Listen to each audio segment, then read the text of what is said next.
Hello বন্ধুরা, সবাই কেমন আছো? আশা করি সবাই ভালো আছো। তো আমিও ভালো আছি। তো আজ তোমাদের দেখাবো সিভিল লাইনের যারা কাজ করে বা সিভিল লাইনের স্টাফ বা লেবার তাদের কতটা কষ্ট এবং স্টাফদের কতটা কষ্ট, তো দুটোই আজকে বলবো। তো এখন বাজে একটা, তো দুপুর একটা বাজে। তো এখন কি খাবার খাওয়ার সময়। তো আমার কাজ এখনও শেষ হয়নি, কারণ আমাদের কিছু রড এসেছে, যেটা আমাদের রড হাইড্রা গাড়ি দিয়ে নামানো হচ্ছে। তার জন্য চেকিং করার জন্য যে ঠিকমতো গাড়ি থেকে নামাচ্ছে কিনা তা চেকিং করার জন্য আমি দাঁড়িয়ে আছি।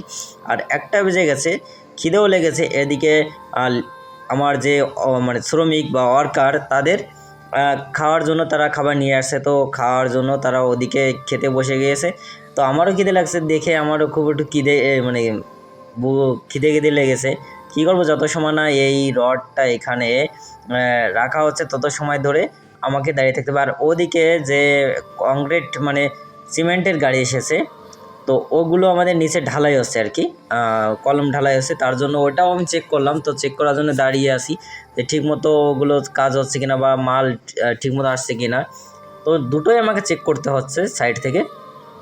তো দুটো চেক করছি। এদিকে দেখো, একজনও নিচে কোনো শ্রমিক নেই আমার, মানে সিভিল লাইনের যতগুলো শ্রমিক নেই, সবগুলো শ্রমিক ওই সাইডে গিয়ে খাবার খাচ্ছে, এখন রেস্ট করছে।